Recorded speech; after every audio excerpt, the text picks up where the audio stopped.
Assalamualaikum, welcome to my YouTube channel. Acha here. Okay, hari ni Acha pakai lagi baju daripada butik by Elisha. Memang baju dia sama macam video Acha last time. Sebab baju ni memang sangat selesa. Acha suka gila baju dia.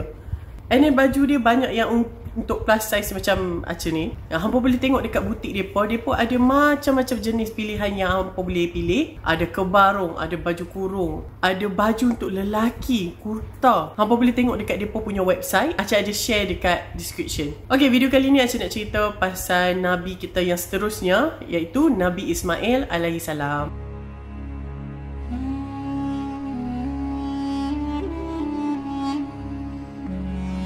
Okay, Nabi Ismail alaihi salam, dia ni merupakan anak sulung kepada Nabi Ibrahim alaihi salam, tapi melalui bini nombor 2 iaitu Hajar. Waktu Hajar mengandungkan Nabi Ismail, Hajar ni dia kira sorok tau pregnancy dia. Sebab tak mau Sarah tahu kata yang dia ni mengandung. Sarah merupakan bini pertama lah kepada Nabi Ibrahim AS.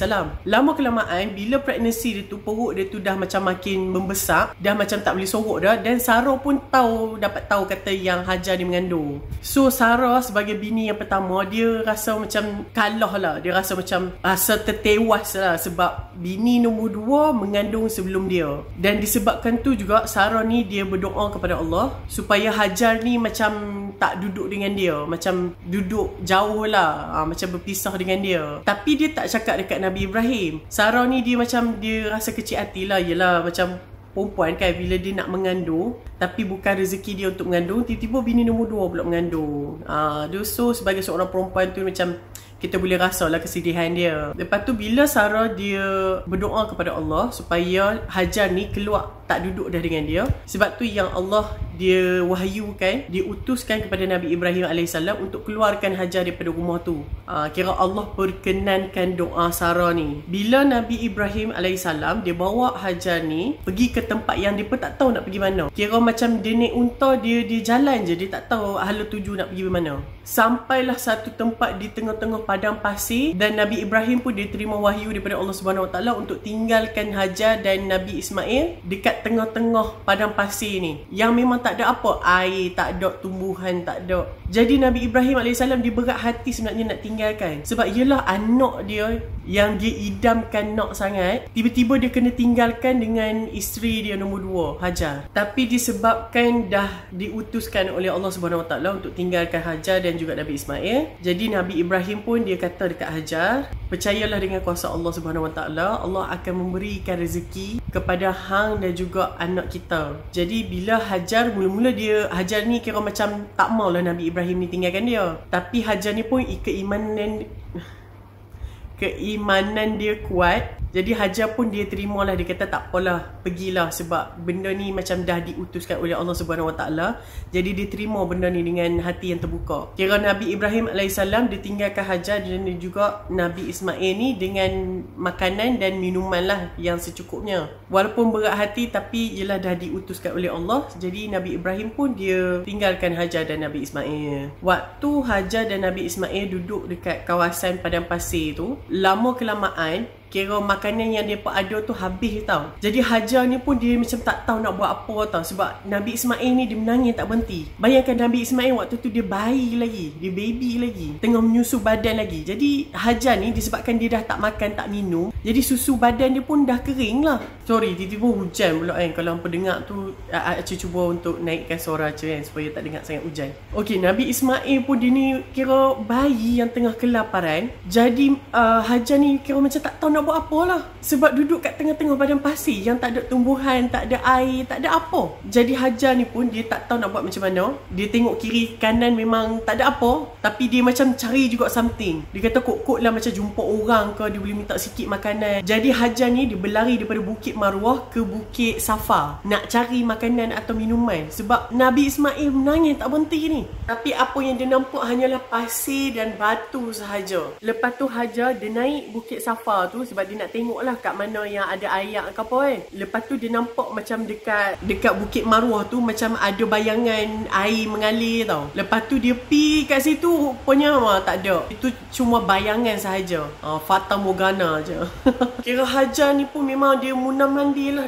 Daripada Bukit Safa tu, daripada Bukit Marwah ke Bukit Safa, kira dia munah mandi dekat situ kan sampai 7 kali. Itu yang kalau buat haji tu kira ada perjalanan 7 kali tu adalah disebabkan peristiwa Hajar ni lah. Sampailah Hajar ni dia macam dah putus asa dah, dia dah tak tahu dah nak buat apa. Lepas tu Allah suruh malaikat Jibril pergi dekat Hajar. Lepas tu malaikat Jibril pun dia tegaklah Hajar. Dia kata, hang siapa? Hajar ni pun dia jawab lah. Dia kata, aku ni hamba sahaya Nabi Ibrahim. Dia tak sebut bini, dia sebut hamba sahaya. Lepas tu Hajar dia tanya malaikat Jibril, daripada siapa yang hang diamanahkan?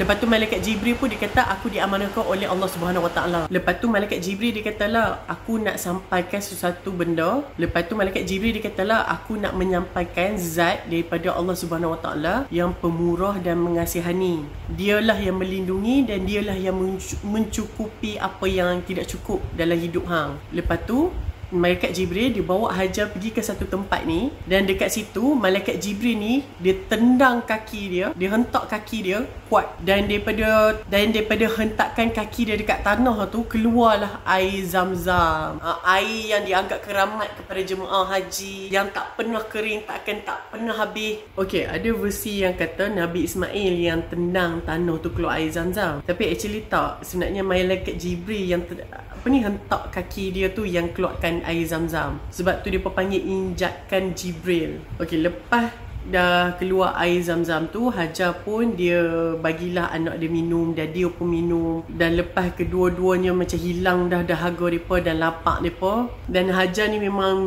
happy sangat-sangat lah. Dia bersyukur sangat-sangat lah ada air Zamzam ni. Dan air Zamzam ni dia kira macam attract burung-burung tau. Burung bila dia nampak air dia akan minum. Jadi bila banyak burung, pengembara macam mereka bila mereka lalu, mereka akan pergi ke tempat yang burung banyak tau. Jadi bila burung mengerumuni.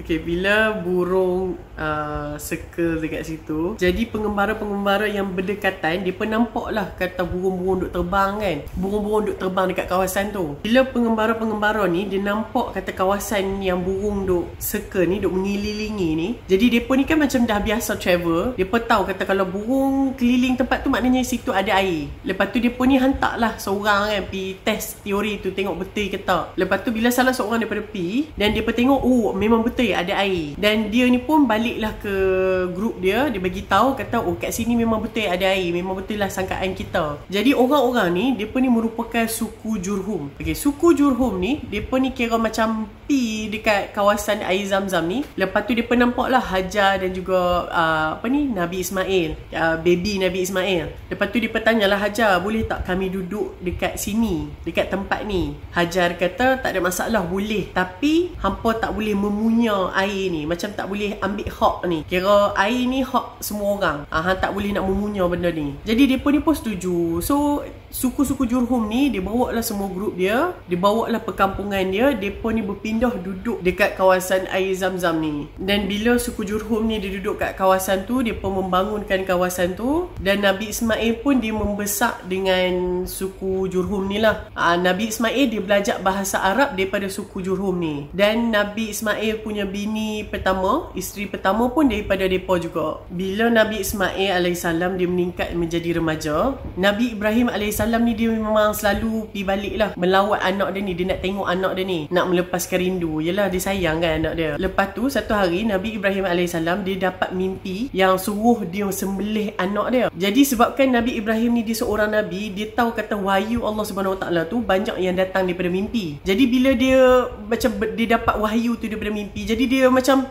risaulah. Dia kata, wahyu ni daripada Allah, dia kena sembelih anak dia, anak sulung dia yang dia sayang gila-gila punya, dia kena sembelih. Lepas tu Nabi Ibrahim bila dia pergi melawat anak dia Nabi Ismail, dia nak bagi tahu kat Nabi Ismail kata apa yang telah diwahyukan oleh Allah Subhanahu Wa Taala. Jadi Nabi Ibrahim ni dia berat hati gila, dia nak bagi tahu dekat Nabi Ismail. Tapi still dia sebagai seorang nabi, dia masih menjalankan tanggungjawab dia sebagai seorang nabi, iaitu menyampaikan wahyu. Jadi dia bagi tahu anak dia kata yang dia dapat mimpi kata kena sembelih Nabi Ismail. Jadi bila Nabi Ismail dia dengar benda tu, Nabi Ismail ni dia tenang je, dia relax je. Lepas tu Nabi Ismail ni dia jawab dekat ayah dia, dia kata, wahai ayahku, laksanakanlah apa yang telah diperintahkan olehmu daripada Allah Subhanahu Wa Taala. Aku hanya nak minta beberapa perkara sebelum hang laksanakan perintah Allah ni. Yang pertama, ayah tolonglah ikat badan dia ni kuat-kuat supaya nanti dia tak bergerak banyak, tak menyusahkan ayah dia. Permintaan yang kedua, buka baju dia, tanggalkan baju dia supaya darah yang mengalir tu tak terkena baju dia dan tak macam bagi mak dia sedih. Ketiga, dia kata tajamkanlah parang yang akan nak diguna untuk sembelih dia ni supaya nanti kuranglah sakit dia dan sakit tu macam dipercepatkan. Lepas tu dia kata keempat, bagilah baju dia dekat mak dia supaya benda ni menjadi cendera hati, buat kenang-kenangan, buat melepas rindu. Lepas Nabi Ismail cakap syarat-syarat tu, jadi Nabi Ismail dan Nabi Ibrahim pun peluklah each other. Ya Allah, ya Tuhanku, kalau pun dengar benda pelik-pelik tu, kucing aca sekarang di tengah macam menguji kesabaran. Nabi Ibrahim pun ciumlah Nabi Ismail. Sedih dan terharulah dengan sifat anak dia ni, yang keimanan dia kuat kepada Allah Subhanahu Wa Taala, dan juga sedih yang dia kena sembelih anak dia. Bila tiba masanya Nabi Ibrahim dia nak sembelih Nabi Ismail, jadi dia pun buatlah apa yang Nabi Ismail minta. Dia dah ikat kuat-kuat. Lepas tu Nabi Ibrahim dia baringkan Nabi Ismail ni. Bila dia nak sembelih Nabi Ismail, parang tu dia jadi macam tajam. Tumpul. Parang tu dia tumpul, tak lepas nak potong tu. Bila nak potong tu tak lepas, Nabi Ismail kata mungkin macam dia tak perlu baring kot, dia kena macam meniarap. Lepas tu Nabi Ibrahim pun dia pusingkan badan Nabi Ismail, dia meniarapkan. Lepas tu try lagi guna parang tu, tak boleh juga, parang tu tumpul. Kuasa Allah Subhanahu Wa Taala memang pedang tu sikit pun tak lukakan Nabi Ismail. Setelah mencuba usaha mereka tu, jadi Allah Subhanahu Wa Taala pun dia turunkan wahyu dia. Allah berfirman, kira Nabi Ibrahim dan Nabi Ismail alaihissalam, kedua-duanya melepas ujian yang Allah turunkan. Ini merupakan ujian untuk melihat keimanan mereka terhadap Allah Subhanahu Wa Taala. Jadi kedua-duanya lepas. Dan disebabkan tu Allah Subhanahu Wa Taala pun berfirman, bagi tahu dekat Nabi Ibrahim, kata ambil kambing yang ada macam dekat dengan depa ni dan sembelihlah kambing tu. Lepas tu Nabi Ibrahim pun dia ambil kambing tu, dia sembelih, dan peristiwa itulah menjadi peristiwa raya haji Adil Adha.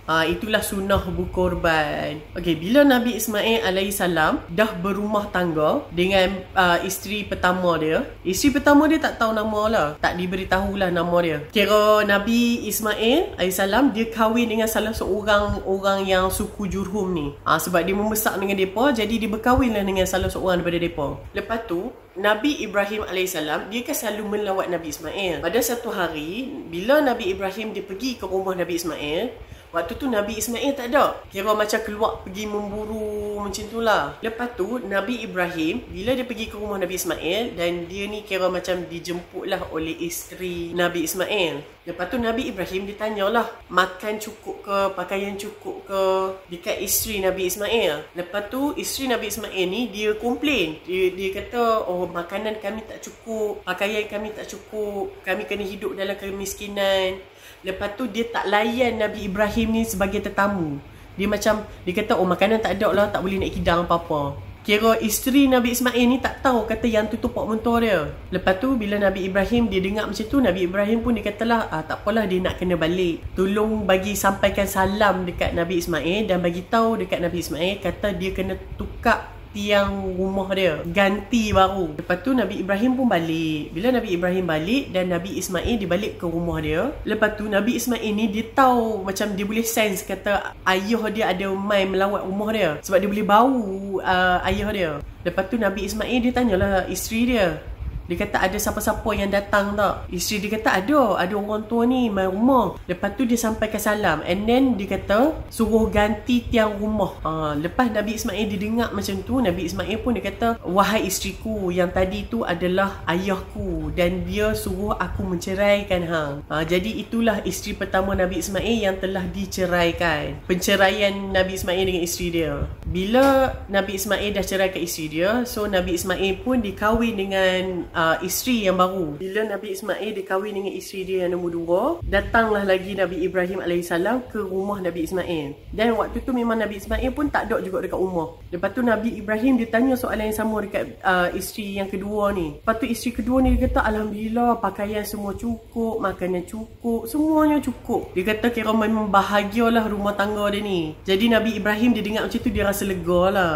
Lepas tu Nabi Ibrahim ni pun dia bagi tahu, dia bagi pesan dekat isteri kedua ni. Dia kata kirim salam dekat Nabi Ismail dan bagi tahu dekat dia, kukuhkanlah tiang rumah ni dan jaga baik-baik. Bila Nabi Ibrahim balik dan Nabi Ismail pun baliklah ke rumah dia, dan dia boleh sense kata bapak dia mai sebab dia boleh bau bapak dia. Lepas tu Nabi Ismail dia tanya isteri kedua dia tu, kata ada siapa-siapa mai tak sampaikan pesanan dekat dia. Lepas isteri kedua ni pun dia habaklah, dia kata betul ada seorang orang tua ni mai, dia sampaikan salam. Lepas tu dia bagi tahu kata kukuhkan tiang rumah, jaga elok-elok. Bila dengar macam tu, dan Nabi Ismail pun dia habaklah dekat isteri dia yang kedua. Dia kata, wahai isteriku yang tadi tu adalah ayah aku, dan dia bagi tahu aku untuk menjaga tidak menceraikan Jadi Nabi Ismail pun hidup bahagialah dengan isteri dia. Okay. Sampailah satu masa di mana Nabi Ibrahim AS dan juga Nabi Ismail AS, mereka berdua membina Kaabah di Mekah. Nabi Ibrahim dia kan selalu melawat Nabi Ismail. Jadi Nabi Ibrahim ni dia on the way nak pergi ke rumah Nabi Ismail.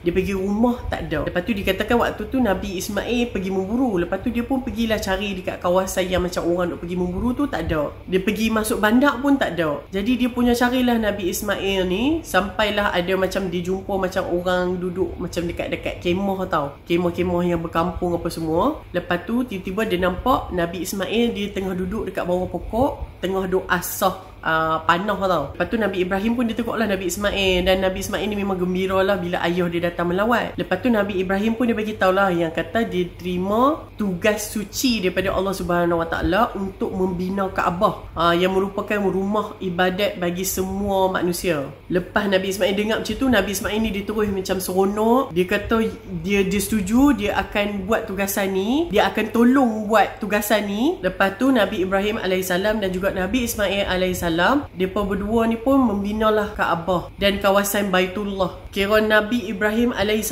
dia bina Kaabah tu sampai dia tak boleh capai tangan dia dah. Tinggi dia tu kira macam dia tak boleh capai dengan tangan dia. Bila tak boleh capai tu, Nabi Ibrahim ni dia arahkan anak dia Nabi Ismail untuk cari batu supaya dia boleh pijak atas batu tu untuk macam naikkan lagi. Lepas tu Nabi Ismail pun dia ambil lah satu batu, dia bagi untuk ayah dia pijak batu tu untuk macam tinggikan lagi Kaabah. Dan dekat batu tu lah di mana ada tapak kaki Nabi Ibrahim. Kalau dekat Mekah memang ada lah acuan tu, ada acuan kaki Nabi Ibrahim. Dan depa berdua ni pun buat sampailah Kaabah ni siap dan disempurnakan oleh depa dua. Lepas tu Nabi Ibrahim pun lepas dia selesai tu dia doa kepada Allah, ya Allah ya Tuhanku, terimalah amalan yang kami lakukan ini atas perintahmu. Doa Nabi Ibrahim ni ada dalam surah Al-Baqarah ayat 127 ke 128. Begitulah kisah Nabi Ismail AS dan juga Nabi Ibrahim AS.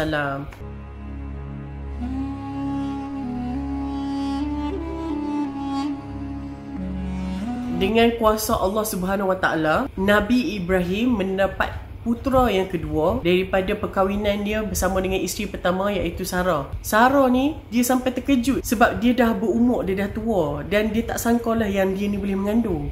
Dan Sarah mengandungkan anak kedua Nabi Ibrahim AS selepas Nabi Ismail, iaitu Nabi Ishaq. Nabi Ishaq daripada isteri pertama Nabi Ibrahim AS. Nabi Ishaq dia tak banyak cerita dia dalam Al-Quran, tapi sifat Nabi Ishaq ni sangat dikagumi oleh Allah Subhanahu Wa Taala, sangat dipuji oleh Allah Subhanahu Wa Taala.